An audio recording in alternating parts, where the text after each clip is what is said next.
जय हिंद साथियों। कैसे हैं आप लोग? उम्मीद करता हूँ अच्छे होंगे। आज हम लेके आए हैं आपके लिए एक नई वैकेंसी। आप स्क्रीन पर देख पा रहे होंगे। ये जो वैकेंसी निकल के आ रही है ये है झारखंड पुलिस रिक्रूटमेंट 2024 की, जो कि झारखंड एसएससी द्वारा कंडक्ट करवाई जाती है। झारखंड कर्मचारी चयन आयोग ये परीक्षा लेता है, जिसका मोटो है सेवा ही लक्ष्य है। बात करें हम यहाँ पे वैकेंसी की, सो वैकेंसी निकल के आती है झारखंड पुलिस की। और जो एप्लीकेशन है वो स्टार्ट होंगे 15 जनवरी 2024 से। और जो लास्ट डेट है वो है 14 फरवरी 2024। लास्ट डेट जो एग्ज़ाम फ़ी पे करने की है वो है 16 फरवरी। और आप फ़ोटो और सिग्नेचर जो है लास्ट डेट अपलोड कर सकते हैं 18 फरवरी। और करेक्शन की जो डेट यहाँ पे फॉर्म में मेंशन है वो है 20 से 22 फरवरी की। और अभी एग्ज़ाम डेट कोई मेंशन नहीं है यहाँ पे, अवेलेबल नहीं है। जो नोटिफ़िकेशन है उसमें हम अभी एडमिट कार्ड और जो एग्ज़ाम डेट है वो आपको एग्ज़ाम से पहले उनके पोर्टल पे मिल जाएगी। आपको इस एप्लीकेशन के लिए जाना होगा www.jssc.nic.in से जाके ये फॉर्म आप फिल कर सकते हैं। ये कुछ ऐसा होम पेज आएगा जहाँ से जाके आप यहाँ पे देख सकते हैं एप्लीकेशन फॉर्म्स। यहाँ पे अप्लाई का ऑप्शन मिलेगा, यहाँ पे आप क्लिक करेंगे सो आपको ये जो नोटिस है, नोटिफिकेशन है, डिटेल नोटिफिकेशन, वो भी आप यहाँ से डाउनलोड कर सकते हैं इनकी ऑफिशियल वेबसाइट से। और आप इस फॉर्म के रिगार्डिंग अगर रोज कुछ भी जानकारी चाहते हैं तो वो भी आप इनकी ऑफिशियल वेबसाइट पे जाके चेक कर सकते हैं। जो डेट है यहाँ पे जैसा कि देख सकते हैं 15 जनवरी से ये फॉर्म स्टार्ट हो जाएंगे, सो आप यहाँ से जाके अप्लाई कर सकते हैं। बात करें हम एप्लीकेशन फ़ीस की, सो जनरल, ओबीसी और ईडब्ल्यूएस के लिए यहाँ पे 100 रुपीज़ चार्ज किया जाएगा। और एससी एसटी और फीमेल कैंडिडेट्स के लिए यहाँ पे 50 रुपीज़ का अमाउंट आपको पे करना होगा एप्लीकेशन के लिए। फ़ी पेमेंट मोड की बात करें so debit card, credit card, net banking, आप तीनों मोड्स में से किसी भी जिसमें आप कंफर्टेबल हैं वैसे अप्लाई कर सकते हैं।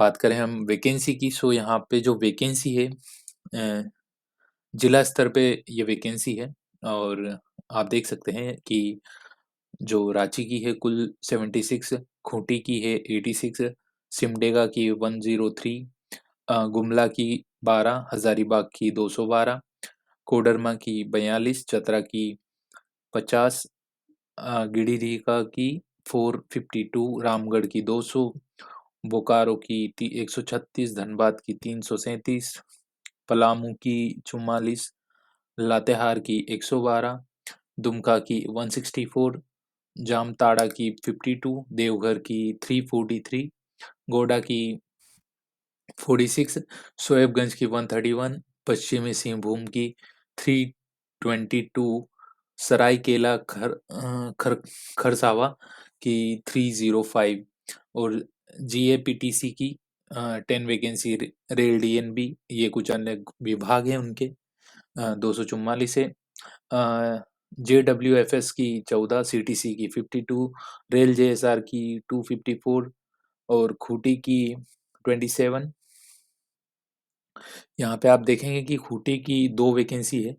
जो दूसरी वैकेंसी है वो जो है बैकलॉग वैकेंसी है।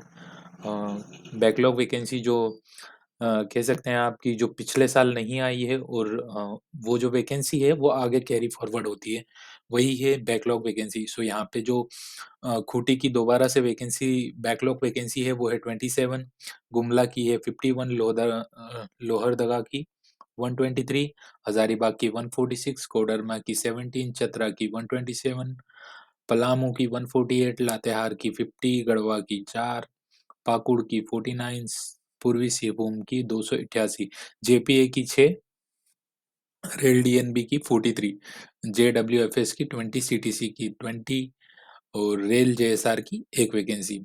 बात करें हम यहाँ पे पद नाम की, सो यहाँ पे आपको कांस्टेबल का जो पद है उसके लिए आप अप्लाई कर सकते हैं। और जो आपकी शैक्षणिक योग्यता है, उसके बारे में हम बात करते हैं। यहाँ पे इन्होंने मैट्रिक लेवल की आप मैट्रिक पास होने चाहिए, 10वीं कक्षा उत्तीर्ण होने चाहिए किसी शैक्षणिक संस्थान से, मान्यता प्राप्त शैक्षणिक संस्थान से अगर आप 10वीं पास हैं, तो आप इसके लिए एलिजिबल हो जाते हैं और आप अप्लाई कर सकते हैं। वेतनमान की बात करें हम यहाँ पे, जो कि मेन स्ट्रक्चर होता है, हमारी जॉब का पर्पस होता है।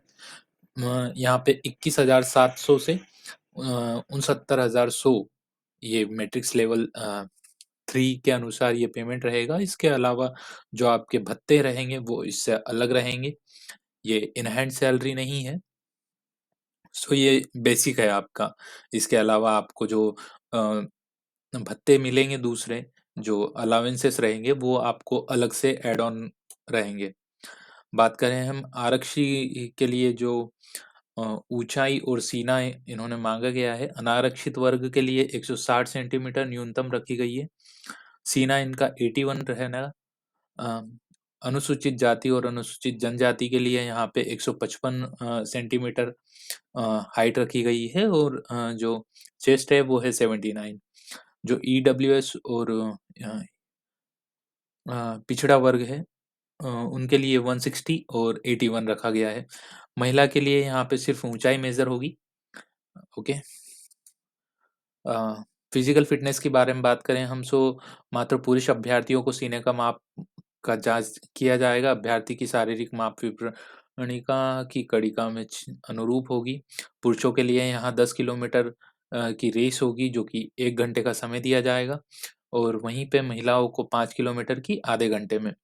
शारीरिक दक्षता परीक्षण आप जो है परिशिष्ट में मेंशन है, वहाँ से जाके आप डिटेल नोटिफिकेशन चेक कर सकते हैं, और वहाँ पे जाके डिटेल नोटिफिकेशन के लिए आपको बताना चाहूँगा कि आप हमारा टेलीग्राम जो चैनल है, वो भी जॉइन कर सकते हैं। टेलीग्राम चैनल आपको मिल जाएगा। अ, हमारा जो टेलीग्राम चैनल है, द इंडियन रोजगार टाइम्स के नाम से आप टेलीग्राम पे चेक करेंगे, सर्च करेंगे, सो आपको मिल जाएगा।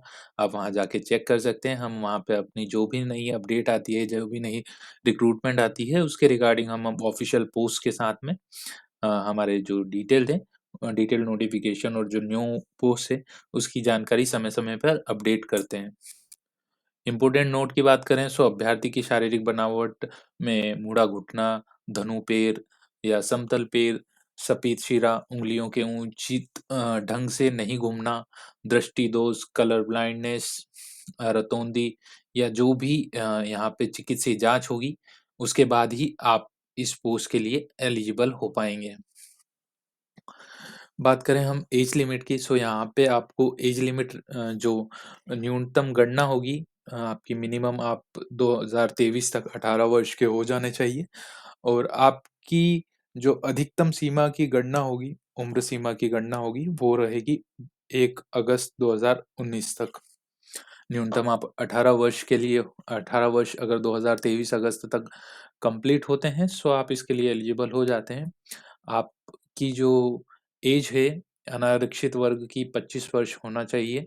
25 वर्ष अगर 2019 तक आप हो जाते हैं, तो आप इसके लिए एलिजिबल होते हैं। इसमें यहाँ पे आपको देख सकते हैं कि रिलैक्सेशन भी मिला है 2019 के बाद में 20, 21, 22 और 23 के लिए 4 साल का यहाँ पे एज रिलैक्सेशन यहाँ पे दिया गया है हर वर्ग को। उसके अलावा आपके जो भी बेसिक एज रिलैक्सेशंस होते हैं, वो आप इसके आगे ऐड ऑन करके आपको उसकी छूट मिल सकती है। बात करें हम आरक्षण, अगर आप आरक्षण के लिए आवेदन करते हैं और अगर आप उस कैटेगरी से आते हैं जिससे आरक्षण मिलना चाहिए, सो आपको जब आप जॉब एप्लीकेशन के लिए अप्लाई करेंगे, सो वहाँ पे आपको उसके लिए विवरण देना होगा, अपने डिटेल्स और डॉक्यूमेंट की वहाँ पे डिटेल्स आपको जानकारी देनी होगी। अगर आप उस समय अपनी डिटेल जानकारी नहीं देते हैं, सो आप उसके लिए एलिजिबल नहीं होते हैं, और आपका जो अ, जाति प्रमाण पत्र, आय प्रमाण पत्र या निवासी प्रमाण पत्र है, वो 2019 से पहले का, या फिर आप जो आवेदन कर रहे हैं उस समय से पहले का होना चाहिए, तभी आप इसके लिए एलिजिबल रहेंगे। बात करें हम एग्ज़ाम पैटर्न की, सो यहाँ पे क्लियरली मेंशन है, यहाँ पे 3 फेज़ में जो है एग्ज़ाम ली जाएगी। पहले आपकी शारीरिक दक्षता परीक्षण किया जाएगा, मतलब आपका फिज़िकल होगा, उसके बाद में आपकी जो चिकित्सीय जाँच होगी वो होगी, उसके बाद में ही आपकी लिखित एग्ज़ाम होगी। सो आप ये एक अच्छा पैटर्न है जिससे आप अपना जो रोज़गार है वो ले सकते हैं। एक मिनिमम क्वालिफ़िकेशन 10th माँगी गई है इस जॉब के लिए और 10th के साथ में आप इस जॉब के लिए अप्लाई कर सकते हैं और एक अच्छी सैलरी आप पा सकते हैं। शारीरिक दक्षता परीक्षण जो है, वो झारखंड राज्य पुलिस नियुक्ति नियमावली में दी गई है। आप एक बार जाके डिटेल नोटिफ़िकेशन गो थ्रू कर लीजिएगा, अपने आवेदन करने से पहले और जो भी अर्हताएँ उसमें मेंशन हैं, उसके अनुरूप अगर आप फिट होते हैं, सो आप इसके लिए अप्लाई कीजिए। चिकित्सीय जाँच होगी आपकी, जो चिकित्सीय जाँच होगी वो मेधा सूची में उपलब्ध अभ्यर्थियों को मेधा क्रमानुसार आरक्षण कोटि व रिक्तियों की संख्या के 3 गुना अभ्यर्थियों का चयन चिकित्सीय जाँच के लिए किया जाएगा। जब आप फिज़िकली आपका फिज़िकल होने के बाद में आपको जो मेडिकल के लिए बुला जाएगा वो 1 पोस्ट के लिए 3 पर्सन्स को बुलाया जाएगा।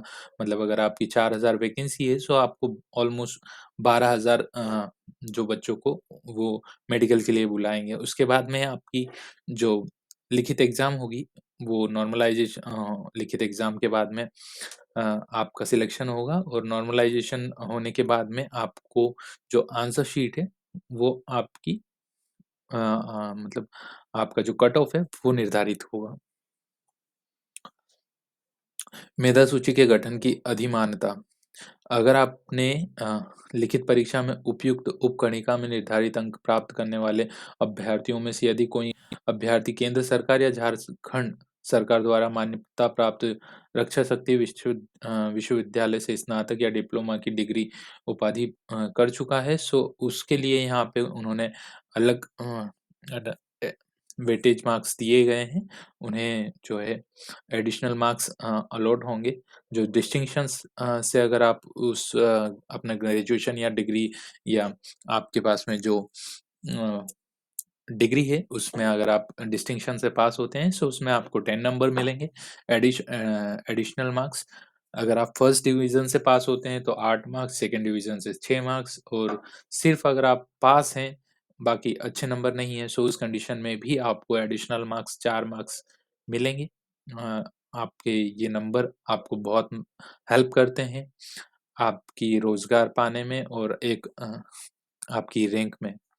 सो अगर इन केस अगर आपको आपकी परीक्षा होने के बाद में अगर कुछ इश्यूज़ होते हैं, सो आप परीक्षा फल जो अपने आंसर की रिलीज़ होने के 7 दिन के अंदर आपको ऑब्जेक्शन होता है किसी क्वेश्चन में, सो आप ₹500 का जो शुल्क है, वो पे करके पुनर्मूल्यांकन के लिए आवेदन कर सकते हैं। यथाशीघ्र निष्पादन आयोग द्वारा करेंगे और परीक्षार्थी को उसके रिगार्डिंग सूचना दी जाएगी कि आपका जो आवेदन है वो सही है, गलत है या फिर जो भी इश्यूज़ रहेगा वो आयोग द्वारा चेक किया जाएगा दोबारा से और उसकी जानकारी आपको दी जाएगी।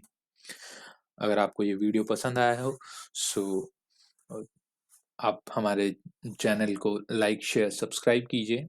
Thank you for watching this video. Thank you.